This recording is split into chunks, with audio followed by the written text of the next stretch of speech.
भारत के दक्षिण क्षेत्र में शिव भक्ति प्रचार के लिए कुमार कार्तिकेय महर्षि अगस्त के साथ निकल पड़े। राक्षस राज शंभुक के समीप प्रकट होकर दैत्य गुरु शुक्राचार्य ने उन्हें तारक की मृत्यु का हृदय विदारक समाचार सुनाया।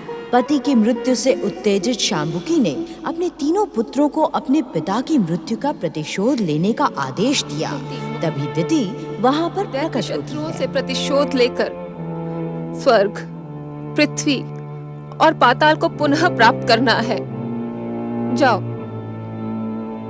जो आज्ञा। शांभुकी, प्रणाम दैत्य माता दिति। पुत्रों, ये तुम्हारी प्रिय पितामही है दैत्य माता दिति। इन्हीं के पुण्य प्रताप के कारण तुम जन्म लेते ही युवा हो गए। इन्हें प्रणाम करो पुत्रों। ठहरो, ठहरो। तारकासुर के परम शक्तिशाली पुत्रों, तुम्हें दैत्य माता दिति का आशीर्वाद प्राप्त नहीं हो सकता। क्षमा करें दैत्य माता, किंतु इस समय महाबली के पुत्रों को आपके आशीर्वाद की सर्वाधिक आवश्यकता है। तुम भली भांति जानती हो शांभुकी कि इस समय हमारा हृदय अपने महापराक्रमी पौत्र की निर्मम हत्या के कारण उत्तेजित है। हम यहाँ तुम्हारे पुत्रों को आशीर्वाद देने के लिए नहीं, अपितु दुष्ट और छलिया देवताओं के छल कपट को दंडित करने के लिए रणनीति बनाने आए हैं। रणनीति। शिवपुत्र कुमार कार्तिकेय द्वारा स्वामी का वध नहीं शांभुकी, वध नहीं, हत्या।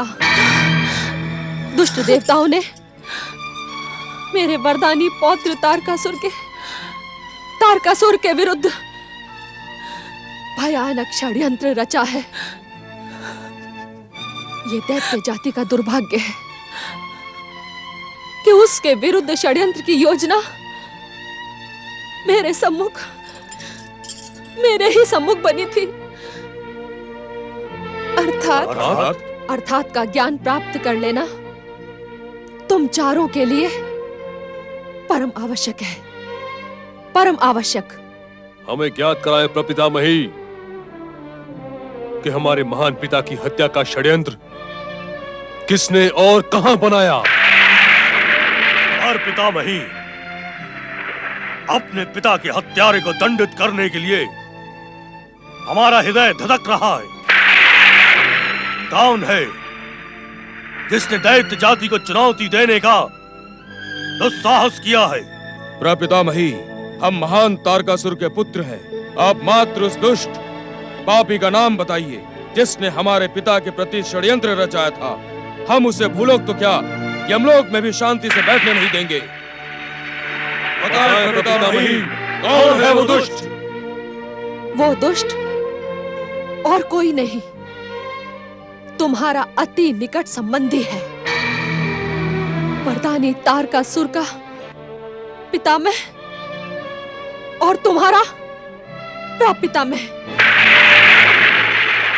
वो दुष्ट भक्ति का ढोंग करने वाला पाखंडी कश्यप है। कश्यप? हाँ प्रपौत्रों, हाँ।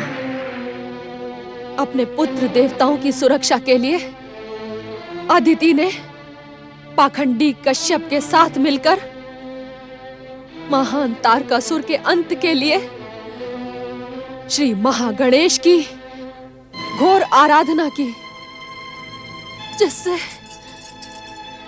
तारकासुर की हत्या हुई। हत्या।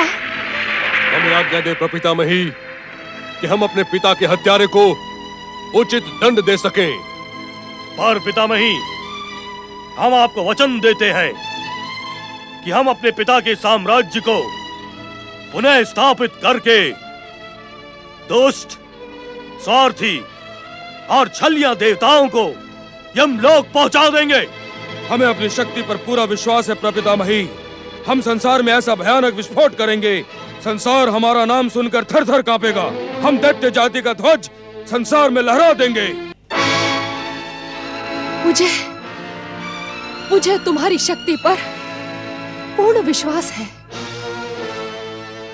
किंतु सावधान, दुष्ट और छलिया देवता तुम्हें इतनी सरलता से जीवित नहीं रहने देंगे, नहीं रहने देंगे। दुष्ट और छलिया देवताओं ने मेरा पति मुझसे छीन लिया दैत्य माता, किंतु मैं अपने पुत्रों को नहीं खोना चाहती, नहीं खोना चाहती दैत्य माता। दैत्य माता, कृपा करके मुझे कोई उपाय बताएं कि मेरे पुत्र अजर और अमर हो सके। तारकाक्ष, कमलाक्ष, विद्युन्माली, तुम तीनों सृष्टि के रचनाकार ब्रह्मा जी की घोर तपस्या करके उन्हें प्रसन्न करो। उनसे अमरता के साथ साथ अपने महान पिता तारकासुर के हत्यारों को दंडित करने का वरदान भी प्राप्त करो। किंतु पितामही, यदि दुष्ट देवताओं ने मेरे पुत्रों के विरुद्ध षड्यंत्र प्रारंभ कर दिया तो? शांबुकी, क्या तुम इस रहस्य से परिचित नहीं हो कि तपस्यारत व्यक्ति की तप शक्ति हर षड्यंत्र और संकट से रक्षा करने में सक्षम है? यदि दुष्ट देवताओं ने मेरे पराक्रमी प्रपौत्रों पर तपस्या करने के समय षड्यंत्र किया तो वे इनकी तप शक्ति से इसका परिणाम देखने के लिए जीवित नहीं बचेंगे। हमें आज्ञा दे पितामही कि हम ब्रह्मा को प्रसन्न कर आपकी इच्छा को पूर्ण कर सके। मेरा आशीर्वाद तुम्हें वरदान के पश्चात ही प्राप्त होगा। जाओ और ऐसा वरदान प्राप्त करो जिससे इस संसार का नियंत्रण तुम्हारी इच्छा शक्ति से हो। स्वर्गाधिपति देवराज इंद्र व देवी शची की, स्वर्गाधिपति देवराज इंद्र व देवी शची की, स्वर्गाधिपति देवराज इंद्र व देवी शची की, स्वर्गाधिपति देवराज इंद्र व देवी शची की, स्वर्गाधिपति देवराज इंद्र व देवी शची की, स्वर्गाधिपति देवराज इंद्र व देवी शची की, स्वर्गाधिपति देवराज इंद्र व देवी शची की। देवराज, परम देव श्री महागणेश की कृपा, त्रिदेव और त्रिदेवियों के आशीर्वाद और शिवपुत्र कार्तिकेय के पराक्रम के कारण ही आज आप पुनः स्वर्ग के सिंहासन पर आसीन हुए हैं। अब देवताओं का कर्तव्य बनता है कि वो लोकहित और जन कल्याण के कार्य को पुनः प्रारंभ करें। देवगुरु, तारकासुर के कारण तीनों लोकों में त्राही त्राही मची थी। आपने उचित समय पर हमें परामर्श दिया। यह हमारा कर्तव्य ही नहीं, धर्म है। तीनों लोकों के प्राणियों के कल्याण का कार्य हम शीघ्र ही प्रारंभ करेंगे। हम आपको विश्वास दिलाते हैं कि जन कल्याण का कार्य हम शीघ्र ही प्रारंभ करेंगे। देवराज, जन कल्याण के साथ साथ हमें असुरों की गतिविधियों पर भी गुप्त दृष्टि रखनी होगी, जिससे हमें भविष्य में तारकासुर जैसा अन्य कोई असुर पीड़ित ना कर सके। सुंदर, अति सुंदर परामर्श है आपका।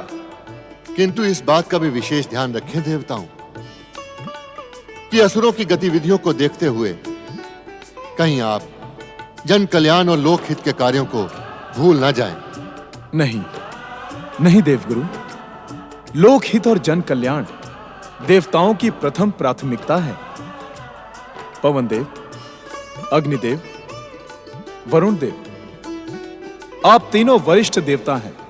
अतः इसी क्षण से जन कल्याण का कार्य प्रारंभ करें। जो आज्ञा देवराज। हे श्री महागणेश, दर्शन दें। अपनी इच्छा से संसार को उत्पन्न करने वाले श्री महागणेश, कृपया मुझे दर्शन दें। हे प्रभु, यह आपकी कैसी लीला है? जब पुत्र के प्रेम से माता का आंचल पल्लवित हो उठा, तो आपने कुमार कार्तिकेय को धर्म संस्थापन के लिए दक्षिण दिशा भेज दिया। मेरी जिज्ञासा के शमन के लिए मुझे दर्शन दे महाप्रभु, मुझे दर्शन दे श्री गणेश।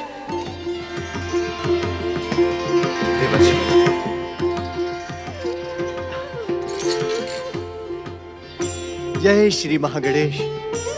देवर्षि, हमें भली भांति ज्ञात है कि माता पार्वती की व्याकुलता को देखकर आप उदास हो गए हैं, किंतु आप चिंतित ना हो, माता अधिक समय तक दुखी नहीं रहेंगी। हे श्री महागणेश, आप ये माता पार्वती के साथ कैसी आंख मिचौली खेल रहे हैं? प्रभु, आप उनके मन में बार बार आशा का दीपक जलाकर उन्हें निराश कर देते हैं। सत्य तो यह है देवर्षि कि हम इस समय माता पार्वती के समीप ही जा रहे थे, किंतु आपकी व्याकुलता और आवाहन के कारण हमें रुक जाना पड़ा। नारायण नारायण नारायण नारायण।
प्रणाम माता।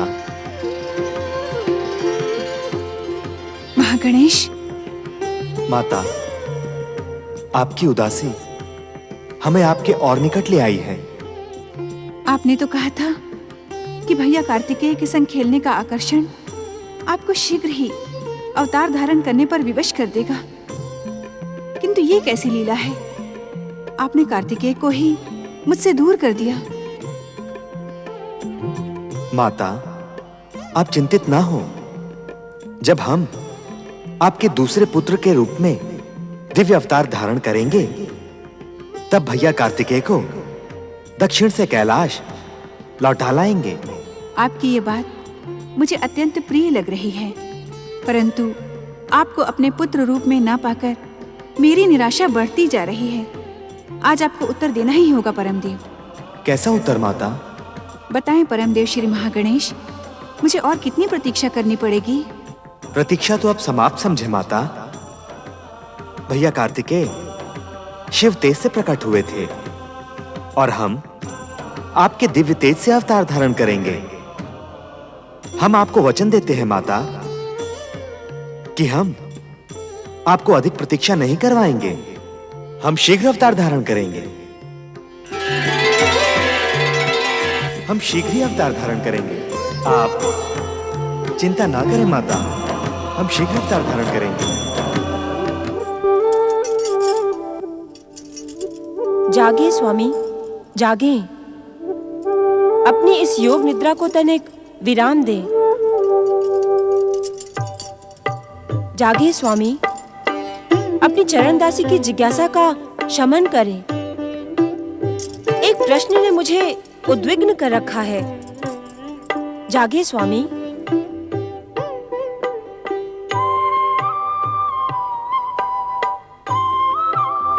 धन और वैभव की अधिष्ठात्री देवी लक्ष्मी परमदेव श्री महागणेश की इच्छा संसार में ऐसा कोई प्रश्न जन्मा ही नहीं है जो आपको उद्विग्न कर सके। ये मेरे प्रश्न का उत्तर नहीं है स्वामी।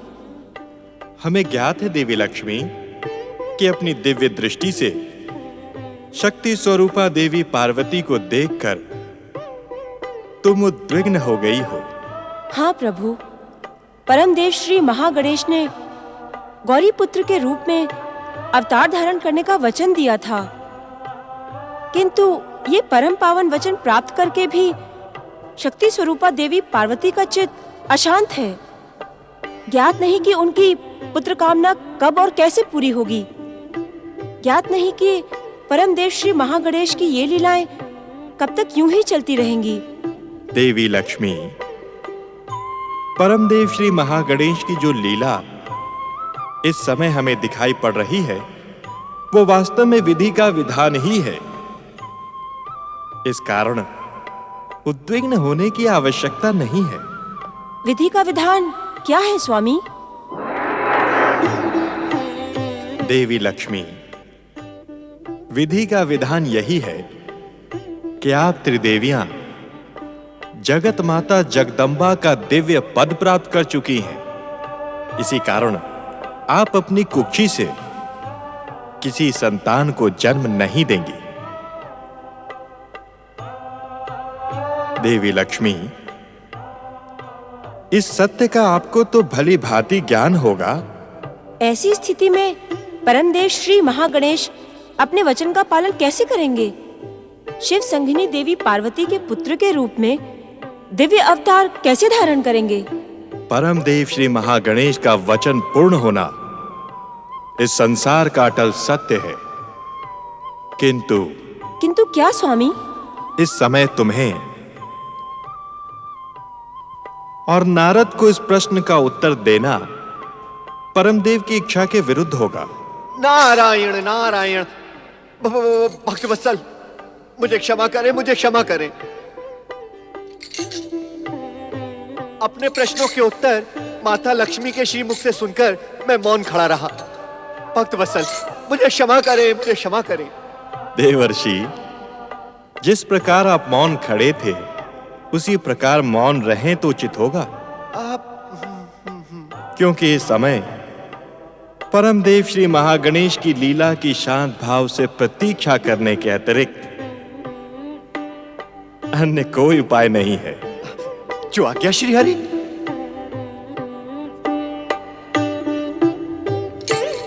ओम नमो भगवते वासुदेवाय नमः। प्रणाम माता।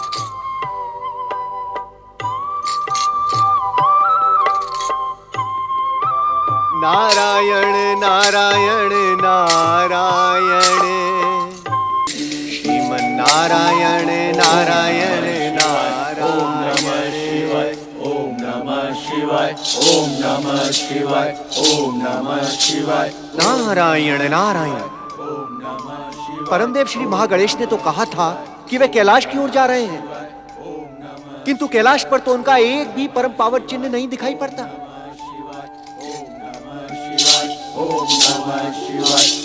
भगवान भोलेनाथ अपनी समाधि में लीन है और माता पार्वती भी दिखाई नहीं दे रही है। तो कहां गए होंगे परमदेव श्री महागणेश? नारायण नारायण। हे परमदेव, आपके दर्शनों के लिए मेरी अभिलाषा बढ़ती ही जा रही है। कृपा कर मुझे दर्शन दें श्री महागणेश, मुझे दर्शन दें।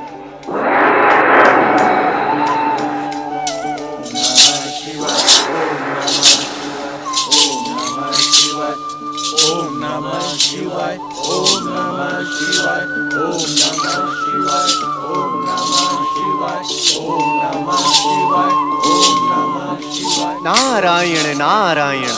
ओम नमः शिवाय। नारायण नारायण।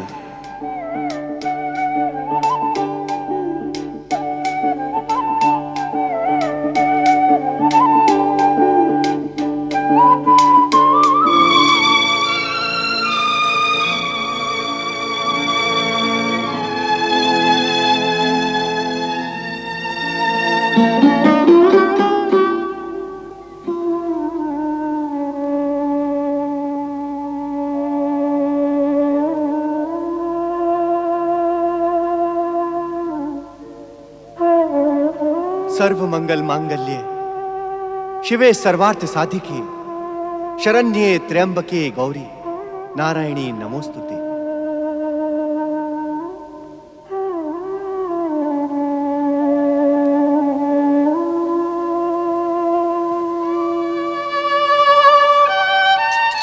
नारायण नारायण, भला इस नारद के सौभाग्य में ऐसी कौन सी बाधा आ गई है कि संसार की महाशक्तियां उसे आशीर्वाद देने की इच्छुक नहीं है। नारायण नारायण, श्री महागणेश भी माता के कक्ष में दिखाई नहीं दे रहे हैं। देवर्षि नारद,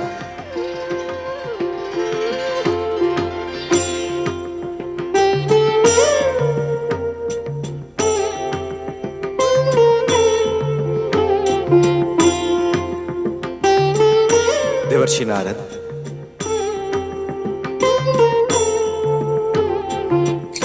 जय जय श्री महागणेश। आप मुझे ही ढूंढ रहे हैं न देवर्षि?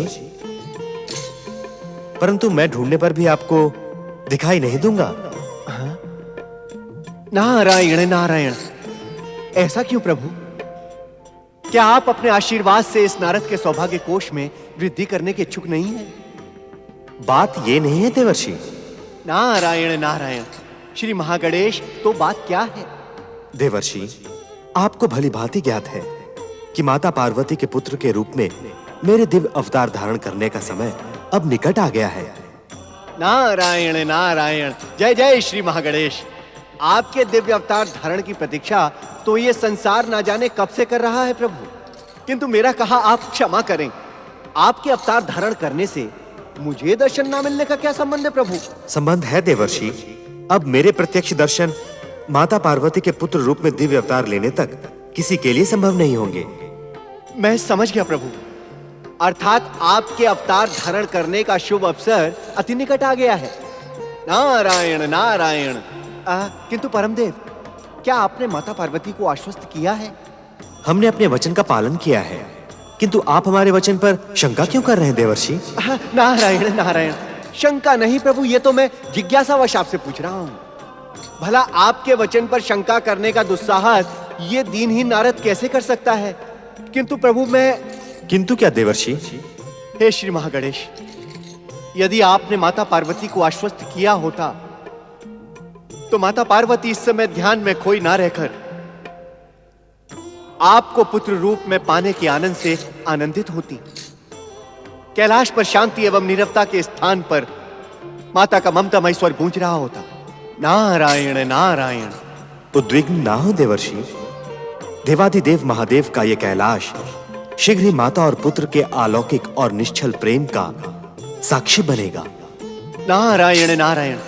हे श्री महागणेश, इतना तो आप बता दें कि यह शुभ सूचना सुनकर भी माता पार्वती किस ध्यान में खोई हुई हैं? हमारे ही ध्यान में खोई हैं देवर्षि, परंतु विधि के विधान के अनुसार हम माता पार्वती के गर्भ से अवतार नहीं लेंगे। नारायण नारायण। अर्थात श्री महागणेश, हमारा अवतार विचित्र परिस्थितियों में होगा देवर्षि। विचित्र परिस्थितियों में प्रभु? अर्थात? विचित्र परिस्थितियों का रहस्य हम इस समय आपको बताने के इच्छुक नहीं हैं, क्योंकि रहस्य बता दिया गया तो उसकी विचित्रता का अंत हो जाएगा। नारायण नारायण। परमदेव, इस जिज्ञासु नारद पर कुछ तो कृपा करें, अन्यथा आपके रहस्य को जानने के चक्कर में इस नारद के हृदय को शांति नहीं मिलेगी। देवर्षि, इस समय तो आप अपने चित्त की शांति के लिए इतना ही समझ लें कि हमें उन विचित्र परिस्थितियों को उत्पन्न करने का उपाय शीघ्र ही करना होगा। शीघ्र? अर्थात?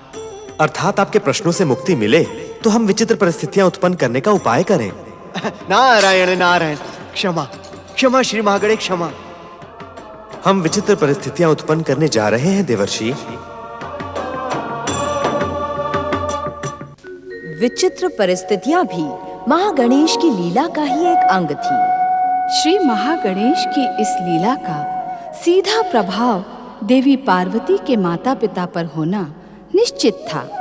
महागणेश ने पार्वती की माता महारानी मैना को इतना व्याकुल कर दिया कि वे निरंतर पार्वती के विषय में सोचने लगी। महारानी मैना की अत्यधिक व्याकुलता को देखकर निश्चित ही हिमालय राज का चिंतित होना स्वाभाविक था।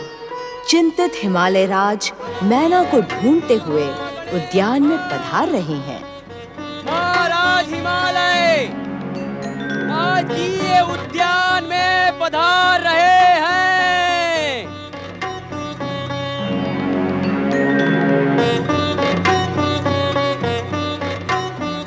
आप हमें बिना बताए यहाँ उद्यान में चली आई महारानी। महारानी, आप किन विचारों में खोई हुई हैं? महाराज, आप अपने राजकाज में इतने अधिक व्यस्त हो गए कि आपको अपने प्राणों से भी प्रिय पुत्री पार्वती का स्मरण नहीं रहा। ये आपने क्या कह दिया महारानी? मेरे जीवन का तो एक भी क्षण ऐसा व्यतीत नहीं होता जब मैं अपनी प्रिय पुत्री पार्वती का स्मरण ना करूं। स्वामी, कितनी आराधना तथा प्रतीक्षा के पश्चात परमदेव श्री महागणेश की कृपा से हमने पार्वती को प्राप्त किया था, परंतु जब से पार्वती पति ग्रह गई है, हमें भूल ही गई है।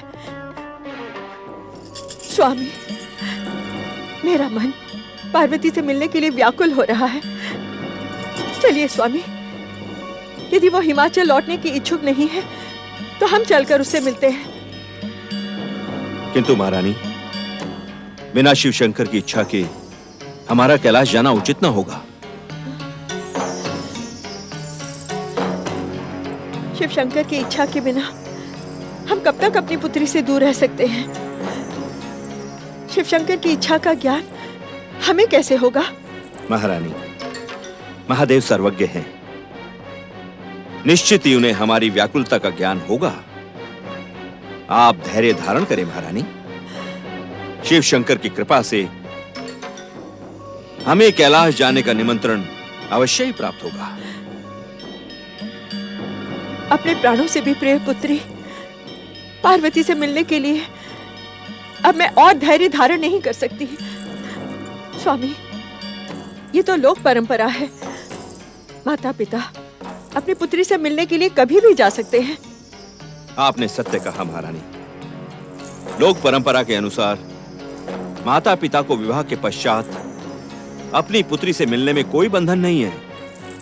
किंतु महारानी, हमने अपनी पुत्री पार्वती का विवाह इस लोक में नहीं, उस लोक में किया है जहां तक पहुंचने की आस में ऋषि मुनि भी कई कई युगों तक साधना करते रहते हैं। प्रणाम महाराज।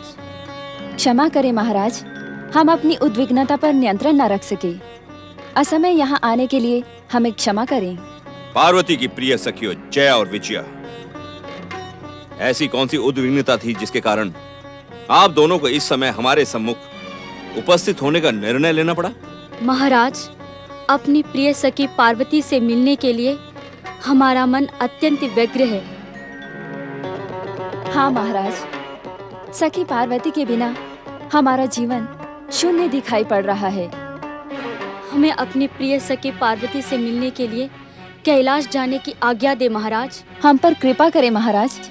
यदि शीघ्र हमें प्रिय पार्वती के दर्शन न मिले तो हम व्यग्रता में अपने प्राण त्याग देंगी। जया, विजया, महारानी मैना भी इस समय पार्वती से ही मिलने की बात कर रही थी। क्या तुम दोनों को हमारे वार्तालाप का ज्ञान था? नहीं महाराज, हमें आपके वार्तालाप का तनिक भी ज्ञान नहीं था। सत्य तो ये है महाराज कि कई दिनों से हम कैलाश जाने की योजना बना रहे थे, परंतु आपसे आज्ञा प्राप्त करने का साहस नहीं हो रहा था। हमें आज्ञा दे महाराज। हम प्रिय सखी पार्वती से बिना मिले अब जीवित नहीं रह सकेंगी। महाराज, ऐसा प्रतीत होता है कि शिवेच्छा के कारण ही जया विजया के भीतर पार्वती के दर्शनों की व्यग्रता जन्मी है। इन्हें आज्ञा दे महाराज। इनके कैलाश जाने से हमें शिव शंकर की इच्छा का ज्ञान प्राप्त होगा। शिव शंकर की इच्छा का तो प्रश्न ही नहीं है महारानी। हम तो शिव जी की आज्ञा लेकर प्रिय सखी पार्वती को यहाँ लेकर आएंगे। जया, पार्वती शिव से अभिन्न है। संभव है शिव शंकर पार्वती को यहाँ भेजना स्वीकार न करें? ऐसी स्थिति में तुम मुझसे निवेदन करना कि हम दोनों भी पार्वती से मिलने को व्यग्र हैं। आप धन्य हैं महारानी। कैलाश जाने की अनुमति देकर आपने हमारे प्राणों की रक्षा कर ली। आपकी जय हो महाराज, आपकी जय हो महारानी।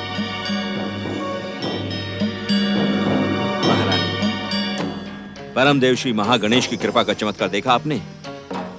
परमदेव श्री महागणेश की कृपा से पुत्री पार्वती से मिलने का मार्ग स्वयं ही बन गया।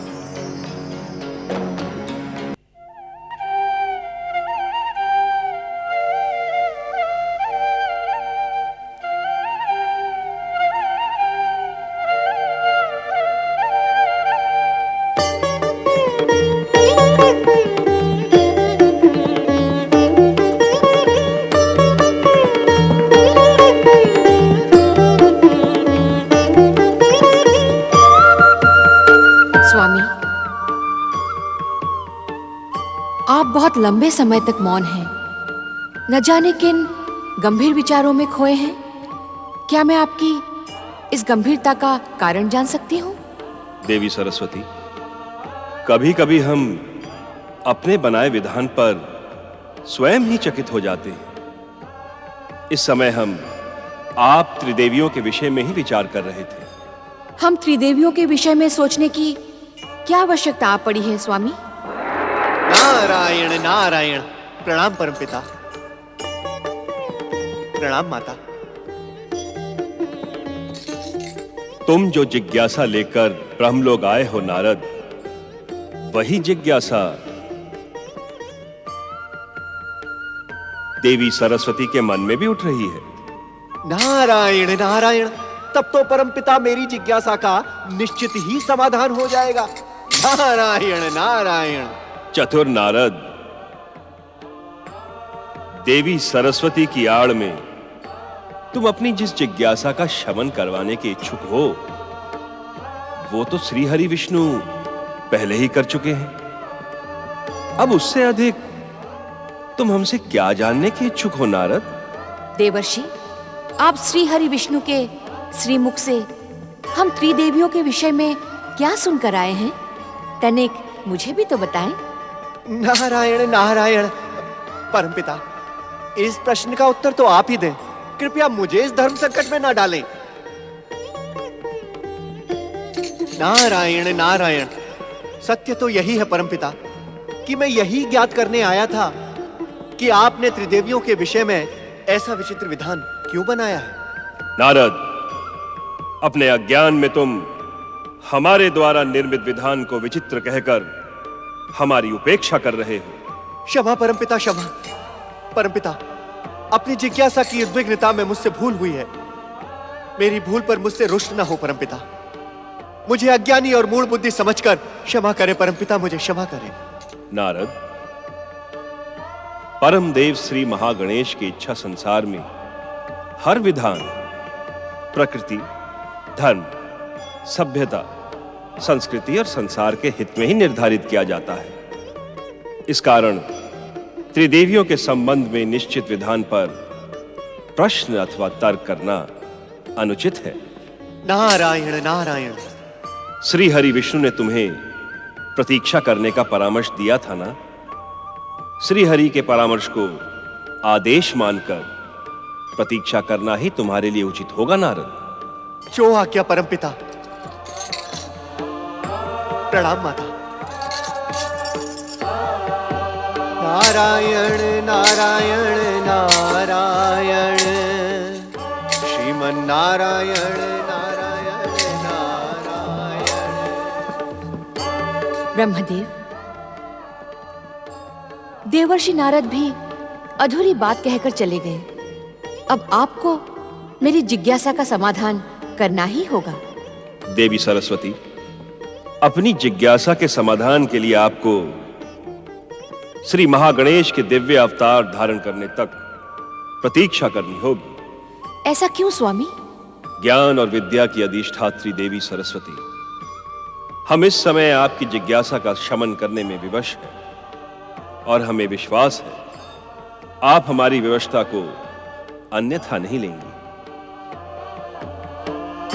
शिवाय ओम नमः शिवाय ओम नमः शिवाय ओम नमः शिवाय ओम नमः शिवाय ओम नमः शिवाय ओम नमः शिवाय ओम नमः शिवाय ओम नमः शिवाय। देवी पार्वती की सखियों का कैलाश पे स्वागत है। महादेव, हम तो आपकी और पार्वती की सेविका के समान हैं। हमारा स्वागत करके हमें लज्जित ना करें शिव शंकर। कैलाशपति, हमारा मन अपनी प्रिय सखी पार्वती से मिलने के लिए व्यग्र हुआ, तो हम आपकी आज्ञा लिए बिना यहाँ चली आई। देवी विजया, कैलाश में आने वाले को हमारी आज्ञा लेने की आवश्यकता नहीं है। जिसके भीतर यहाँ आने की भावना होती है, उसे हमारी आज्ञा स्वयं ही प्राप्त हो जाती है। इसी कारण हमारे कैलाश लोक में ना तो कोई द्वार है और न ही कोई द्वारपाल। हमारी प्रिय सखी पार्वती कैसी है महादेव? देवी जया, आपके इस प्रश्न का उत्तर हम नहीं दे सकते। इसका कारण मात्र इतना है, देवी पार्वती को इन दिनों एकांत अधिक प्रिय है। वे विगत कई दिनों से हमारे समीप भी नहीं आई हैं। ये आप क्या कह रहे हैं महादेव? हमारी प्रिय सखी पार्वती से आपके सम्मान में? नहीं देवी जया, कैलाश में ऐसा कुछ अन्यथा घटित नहीं हुआ। सत्य तो यह है कि ज्ञात होकर भी हम देवी पार्वती की एकांत कामना में बाधा पहुंचाने के इच्छुक नहीं हैं। एकांत कामना? हम कुछ समझे नहीं महादेव। आप दोनों देवी पार्वती की अभिन्न सखियां हैं। देवी पार्वती के समीप पहुंचकर आपको स्वयं ही उनकी एकांत कामना का ज्ञान हो जाएगा। आप दोनों देवी पार्वती की मानसिक स्थिति को लेकर चकित ना हो।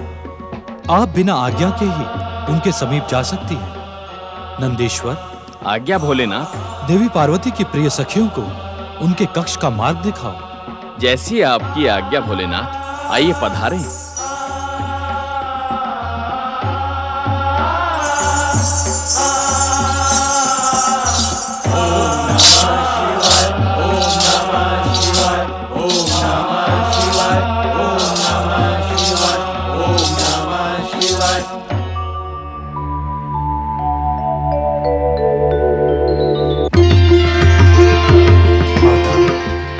माता, माता, मुझे भली भांति ज्ञात है कि आप मुझे पुत्र रूप में पाने में हो रहे विलंब के कारण क्षुब्ध हैं। श्री महागणेश, आप तो हर मन का रहस्य जानते हैं। आपको पाने की व्यग्रता में अब मैं क्षुब्ध ही नहीं, व्यग्र और उद्विग्न भी हो गई हूँ। आप कब तक नियति का सम्मान करते हुए मुझे दिए गए वचन की उपेक्षा करेंगे श्री महागणेश? उपेक्षा का तो प्रश्न ही नहीं उठता माता। सत्य तो यह है कि इस समय हम आपके पुत्र रूप में अवतार धारण करने की परिस्थितियों को ही उत्पन्न कर रहे हैं। अर्थात? माता, इस अर्थात का अर्थ शीघ्र ही आपके सम्मुख प्रकट होने वाला है। विश्वास करें माता, मेरे अवतार धारण करने योग्य परिस्थितियों ने जन्म ले लिया है। अब विलंब नहीं होगा माता।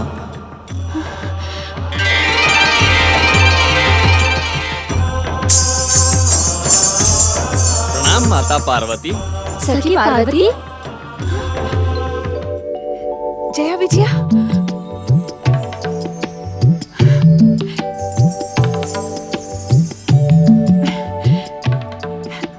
जया विजया, तुम दोनों कैलाश में? तुम तो विवाह के पश्चात शिव शंभू के रंग में ऐसी रंगी कि हमारा ध्यान ही नहीं रहा। परमदेव श्री महागणेश की कृपा से तुमने हमें पहचान तो लिया, हम धन्य हुए। व्यंग के ऐसे कठोर शब्द कहने वाली तुम दोनों, पहले मुझे ये बताओ, इतने समय तक तुम्हें मेरा स्मरण भी नहीं आया? कितनी निष्ठुर हो तुम दोनों।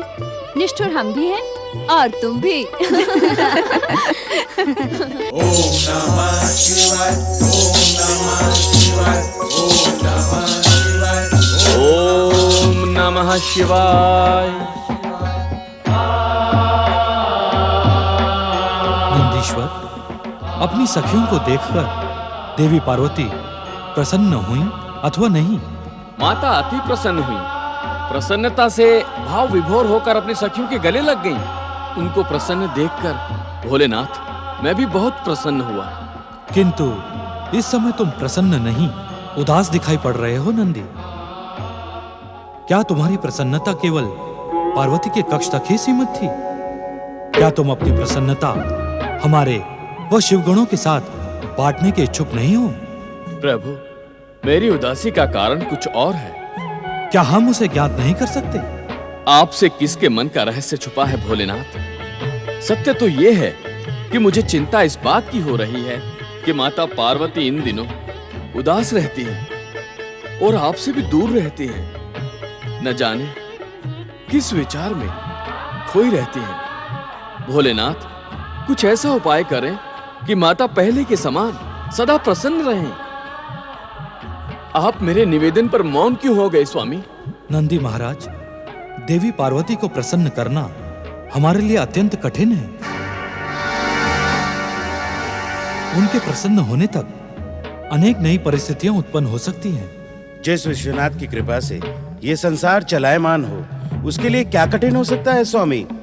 तुम सबकी प्रसन्नता के लिए देवी पार्वती को संतुष्ट करने का हम प्रयास अवश्य करेंगे। कैलाशपति भगवान शिव शंकर की जय!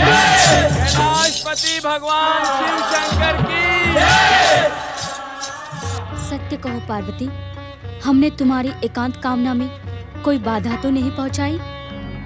हमने तो सुना था कि विवाह के पश्चात सखियों में वैसी मित्रता नहीं रहती, किंतु तुम इतना बदल जाओगी, इसका तनिक भी हमें विश्वास नहीं था। पार्वती, हमसे तो तुम कोई बात नहीं छुपाती थी। सत्य कहो, तुम्हारा शिवशंकर से ना मिलने का क्या कारण है? हम तो तुमसे मिलने के लिए व्यग्र थी और यही व्यग्रता हमें शिव आज्ञा बिना कैलाश ले आई, किंतु यहाँ की स्थिति देखकर हम कुछ समझ नहीं पा रही हूँ। तुमने स्वयं को एकांत में बंदी क्यों बना लिया है पार्वती? तुम्हारी एकांत कामना क्या है सखी पार्वती? बताओ ना सखी, तुम्हारी एकांत कामना क्या है? हो सकता है जिस प्रेरणा से हम यहाँ आई हैं, वो तुम्हारी एकांत कामना से ही जुड़ी हो। सखी, परम देव श्री महागणेश मेरे साथ आंख मिचौली का खेल खेल रहे हैं। उन्होंने मुझे वचन दिया था कि वो मेरे पुत्र के रूप में अवतार धारण करके मेरी जन्म जन्मांतर की मनोकामना पूर्ण करेंगे, परंतु अब तक उन्होंने अपना ये वचन पूर्ण नहीं किया। यही कारण है जया विजया कि अब मुझे कुछ अच्छा नहीं लगता। अपनी मनोकामना की पूर्ति के लिए मैं निरंतर उनका ध्यान करती रहती हूँ। मेरी जन्म जन्मांतर की अपूर्ण मनोकामना पर तुम दोनों मुस्कुरा रही हो। इस असमय हास्य का कारण? ये हास्य असमय नहीं है सखी, और हम तुम्हारी अपूर्ण मनोकामना पर नहीं हंस रही हैं। चकित न हो सके, हम तो तुम्हारे निर्णय पर हंस रही हैं। निर्णय पर? तनिक ये तो बताओ कि पतिदेव से दूर रहकर तुम्हारी जन्म जन्मांतरों की मनोकामना कैसे पूर्ण होगी? तुम दोनों के आने से पूर्व परम देव श्री महागणेश अदृश्य रूप में यहाँ आए थे और उन्होंने मुझसे कहा कि अब उनके अवतार धारण करने में अधिक विलंब नहीं होगा, किंतु स्वामी की सेवा में जाने के लिए तो नहीं कहा उन्होंने मुझसे। अरे अरे, क्रोधित ना हो सखी, तुम्हारी इसी दृष्टि से तो हम सदा भयभीत रहती थी। क्रोधित ना हूँ तो और क्या करूँ? एक तो मेरी मनोकामना पूर्ण नहीं हो रही है और ऊपर से जब से तुम दोनों आई हो मुझ पर व्यंग के प्रहार किए जा रही हो। इसका कारण जानती हो क्या है? क्या है? ऐसा प्रतीत होता है कि अब तक तुमने विधिवत श्री महागणेश की पूजा नहीं की। हाँ सखी, हमने सुना है कि श्री महागणेश बिना पूजा और आराधना के प्रसन्न नहीं होते। तुम दोनों बावली तो नहीं हो गई हो? मैं अपने होने वाले पुत्र की पूजा आराधना करूंगी। इस समय परम देव श्री महागणेश तुम्हारे पुत्र नहीं हैं, वे अपनी इच्छा से इस सृष्टि को उत्पन्न करने वाले परम पुरुष पुरुषोत्तम हैं। सखी पार्वती, तुम्हारे पुत्र रूप में जन्म लेकर भी परम देव श्री महागणेश उसी प्रकार पूजनीय रहेंगे। यही तो उनकी लीला है। इस लीला के रहस्य को समझो सखी। संभवतः तुम दोनों सत्य कह रही हो, तो सर्वप्रथम अपने मन में श्री महागणेश की पूजा और आराधना का संकल्प करो। चलो सखी, हम तुम्हें परमदेव श्री महागणेश का विधिवत पूजन करने के लिए स्नान करवा दे। क्या तुम दोनों मुझे यहाँ स्नान करवाने आई हो? हम तो अपनी सखी से मिलने और उसके साथ रहने आई हैं। बाद में तुम्हें अपने साथ हिमाचल ले जाएंगे। तुम्हारी जन्म जन्मांतरों की मनोकामना पूर्ण करने में सहयोग देना हमारा सौभाग्य और परम कर्तव्य है। हमारी बातों की श्रृंखला तो समाप्त होने वाली नहीं है। चलो सखी, स्नान घर चल के स्नान करो। उसके पश्चात हम भी तुम्हारे साथ श्री महागणेश की पूजा आराधना करेंगे। माता, मेरे द्वारा उत्पन्न परिस्थितियां अब आपके सम्मुख आ गई हैं। सत्य माता, अब अधिक विलंब नहीं होगा। उस ओर स्नान गृह है, तुम लोग चलो, मैं अभी आती हूँ। जैसी तुम्हारी इच्छा।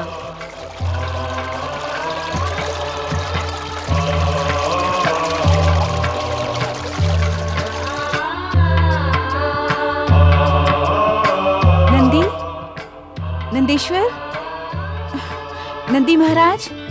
आया माता। प्रणाम।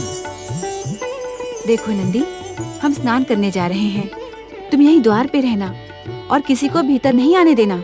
हमारे होते कौन भीतर आने का दुस्साहस करेगा?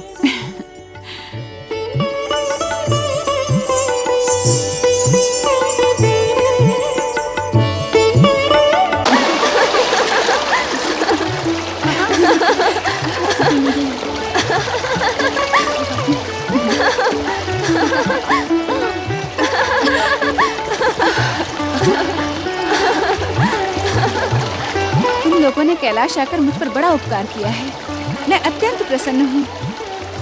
मेरी सारी चिंताएं दूर हो गई।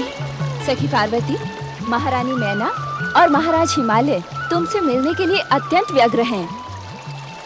हम कैलाशपति शिवशंकर से आज्ञा लेकर तुम्हें हिमाचल महल ले चलेंगे। सखी पार्वती, क्या तुम माता पिता से मिलने के इच्छुक नहीं हो? तुम्हें वहाँ से यहाँ आए कितना समय व्यतीत हो गया है सखी पार्वती। तनिक महाराज और महारानी की व्यग्रता का ध्यान करो। तुम्हें यहाँ की स्थिति भली भांति ज्ञात है। श्री महागणेश की आज्ञा का भी ज्ञान है। ऐसे में मैं यहाँ से नहीं जा सकती। आने जाने की बात हम फिर करेंगे, पहले स्नान करें।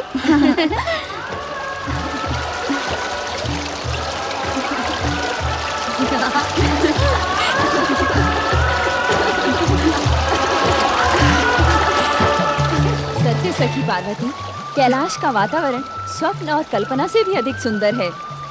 अगर तुम यहाँ आकर हिमाचल को भूल गई हो तो तुमने कुछ अनुचित नहीं किया। कैलाश से जाने का तो मन ही नहीं करता। हाँ पार्वती, कितना एकांत है यहाँ। यहाँ के कण कण में देवत्व की अनुभूति होती है। इस शांति का रहस्य क्या है पार्वती? द्वार पर नंदी खड़ा है, वही इस शांति का रहस्य है। और उसकी उपस्थिति में कोई भीतर प्रवेश नहीं कर सकता।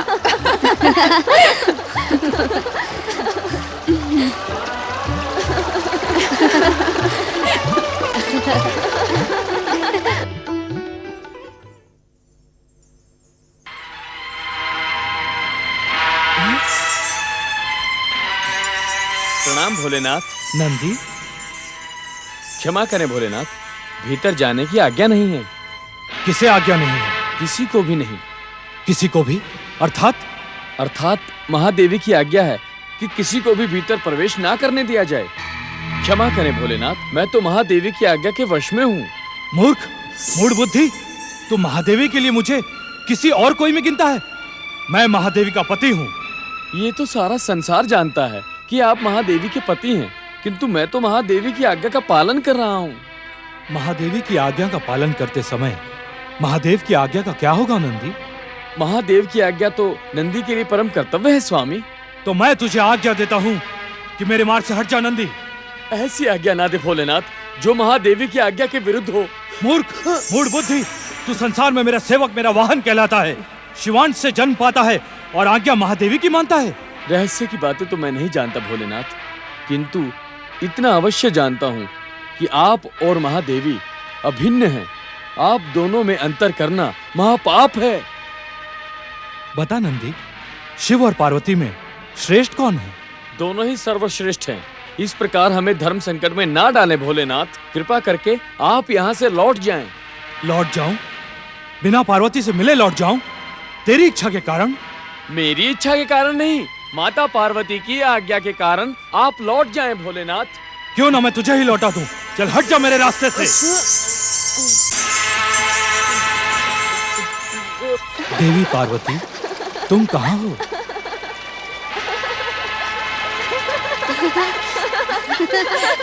देवी पार्वती,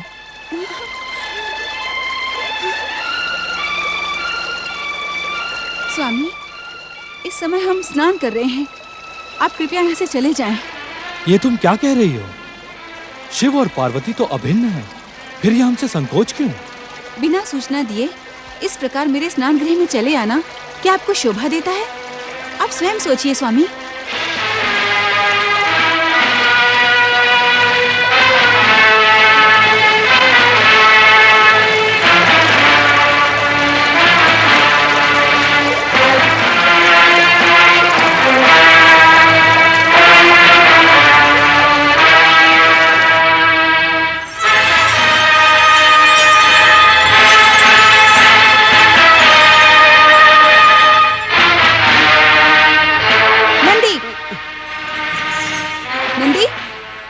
मैंने तुमसे क्या कहा था कि जब तक मैं स्नान गृह में रहूं कोई भीतर प्रवेश न करे।